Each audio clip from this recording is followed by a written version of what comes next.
Magandang araw sa inyong lahat mga karibin natin at welcome back dito po sa ating munting channel Pinas News Review kung saan re-reviewin po natin ang mga mahalagang balita dito sa Pilipinas. Mga simpleng komento sa mga issue dito sa Pinas at ito nga mga karibin natin sa wakas nahuli na namutla si Tulfo, BP Sara nilatag ang resibo, binuking ang Senado, lahat nataranta. Yan mga karibin natin ang ating alamin mula po rito kay Banat Kapanig TV. Nasa description po ang full video link ng balitang ito. Subscribe na po kayo kay Banat Kapanig TV. At kung bago ka pa lang at di pa po nakapag-subscribe sa ating munting channel, please don't forget to subscribe. At i-click na rin po ang bell notification para updated ka po sa lahat ng ina-uploads nating reaction video. Yan, at eto na nga. Bago natin simulan to mga karibin natin, basahin po natin ang ilan sa mga naging komento sa balitang ito, Eto, PCSO Senate hearing, ituloy mo, Tulfo. Bakit tumigil ka agad? Nako, natanggap mo na ba? Eto pa. Tulfo, wala bang ayuda sa kita mo sa PCSO? Ayuda naman dyan, 1 billion, 1B. Di mo madadala sa Impier. No, yan parehas lang sila. Ayaw masambulat ang kakuparan nila. Yan. Vloggers are more reliable than the media. Go Badong. Yan Tulfo, Lotto winner na yan. Nako. Bakit puro PCSO ang natin sa comment, Kasosyo yata si Tulfo sa Facebook kaya gusto niya yan. Nako.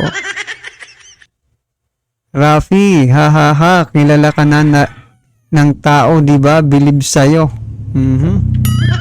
So yun mga karibin natin, yan po. Magbasa pa tayo mamaya ng ilang mga komento. Pero bago natin basahin ng mga komento, eto na po ang balita. Panoorin po natin mga karibin natin. Eto. Yung problema, ito po ang sinabi ni Rafi Tulfo.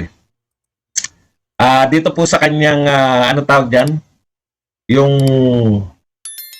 pang-poster, ito po nakalagay. Siguro it's about time, I don't know if this needs legislation, na magkaroon po ng kapisanan ng mga vloggers sa Pilipinas or something to that effect. Na parang magkakaroon ng policing, na parang maging responsable na sila, that they should be recognized by the government. Maraming nga dyan ng mga vloggers na sumusunod sa Code of Ethics sa tamang pamamaraan para ilabas mo yung mga istorya mo sa social media. Pero mayroon pa rin talagang dyan mga guerrilla na talagang pag umupak-upak lang without thinking of the consequences because walang nagre-regulate sa kanila. Okay. Wala po akong problema na magtayo kayo ng lahat ng vlogger ay isama nyo, gawin nyo kapisanan ng mga vloggers ng Pilipinas. Parang ipapattern nyo sa KBP. Tapos magkakaroon ng mga eleksyon. Tapos lahat ng political vloggers, actually political vloggers lang di ba? Yung may problema diyan Pwede siguro yung mga showbiz vloggers.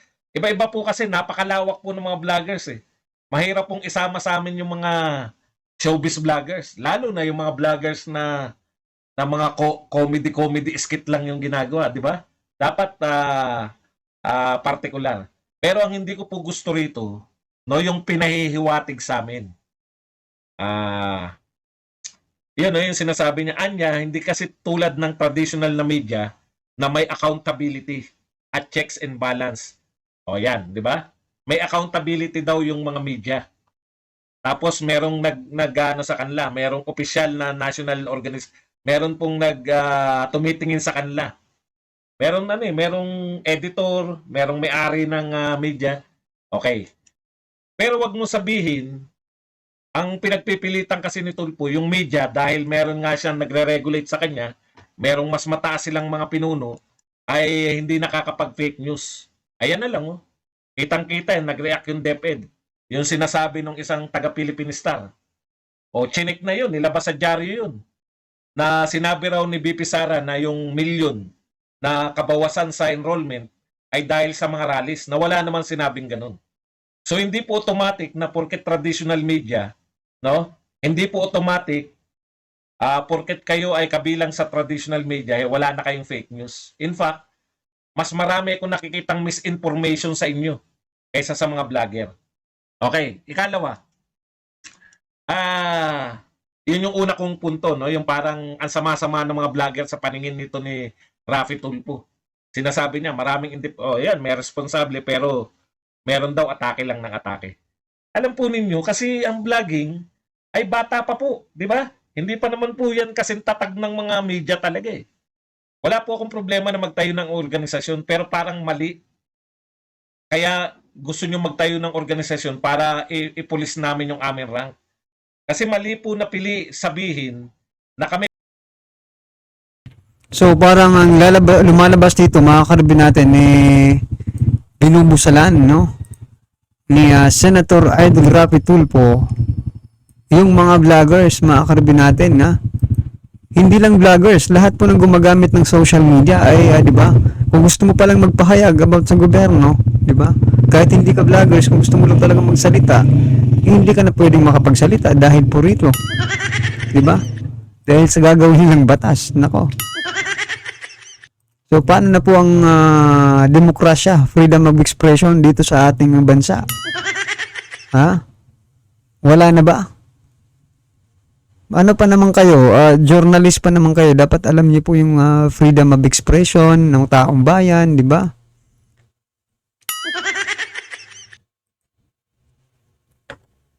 Panay fake news lang, no? Dami-dami nagre-report sa. Sana kung ang objective nyo ng pagtatayo ng vlogging community o vlogging group, hindi na group eh. Anong tawag yan? Organization, national organization. Sana to protect the vloggers. Kasi lahat kaya nagtatayo ng organisasyon, yung kapisanan ng mga broadcaster sa Pilipinas. Kaya sila nagtayo para protektahan yung kanilang ranks. Bakit kami, kakaiba yung nasa isip nyo, no? Para ipulis namin. Paano yung protection ng mga vlogger? Dapat yun ang pangunahin, yung maprotektahan kami. Di ba? Okay. Hindi rin po totoo na wala kaming pananagutan. Napakahirap pong maging makilala sa vlogging. Yung po ang alam nyo ang kagandahan ng pagbablog. Yung vlogger ka, no? Ang pananagutan namin hindi nga kung kanino eh. Kayo, yung media, ang pananagutan nyo sa may-ari ng media company. Di ba? Kaya nyo nga hindi binabanatan yung Meralco, hindi nyo binabanatan yung mga pag-aari ni Pangilinan kasi ang may-ari ng inyong media outlet ay si Pangilinan. Yun eh. Kami wala nun. Direkta ang pananagutan namin sa taong bayan. Pag lagi kami nagpe-fake news, wala na maniniwala sa amin. Iiwan kami ng aming mga viewers. Paano po yung policing na sasabihin ninyo? Magme-member kami diyan tapos gagawin nyo kami na itutulad sa inyo na kunwari walang pinapanigan at walang sinusuportahan. Hindi po pwede yun. Kakaiba po. No? Kakaiba po. Paano ko sikat sa TikTok? Hindi naman ako nagti-TikTok. Kakaiba po yung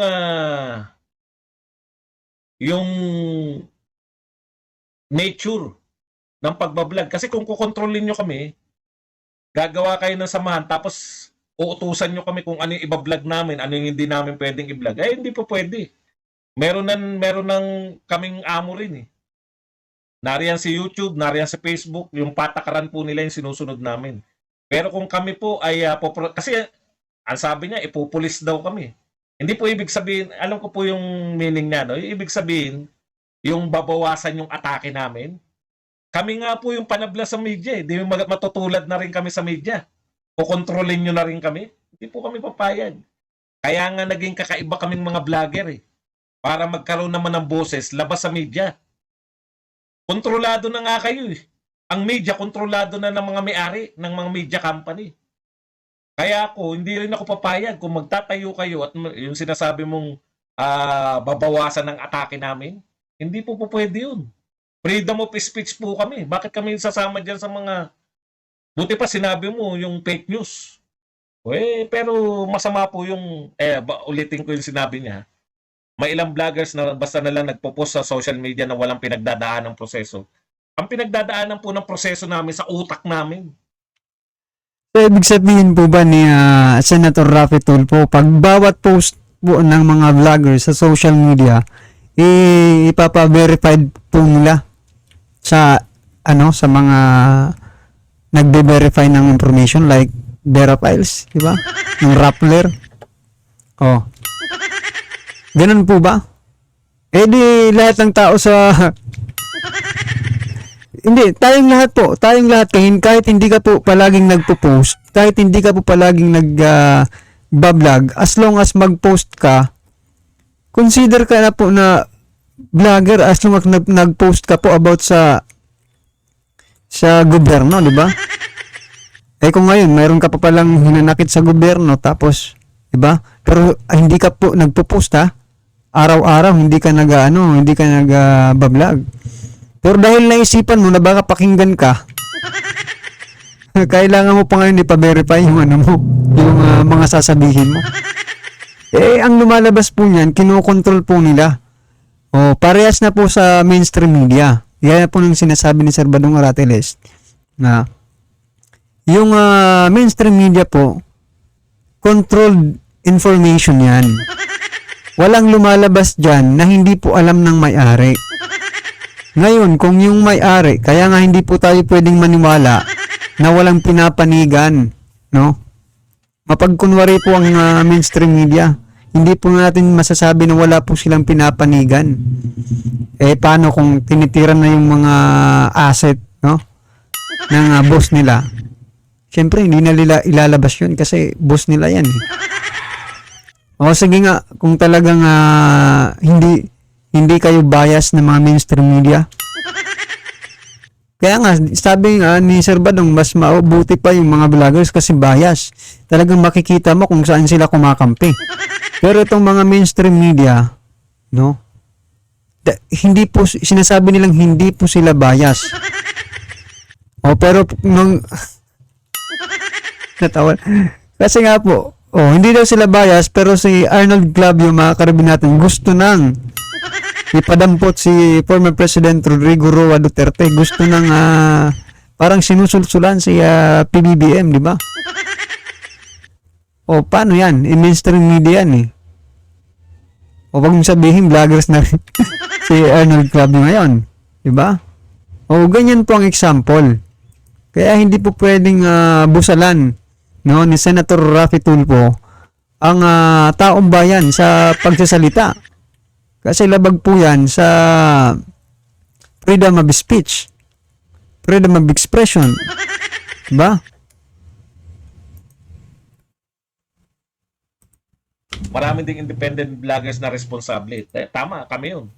That's siguro it's about time. I don't know if this needs dito ako nabuwang. Mamaya na po yan. Or something to that effect para magkaroon ng policing na para maging responsable na sila, hindi yung ngayon kanya-kanya sila.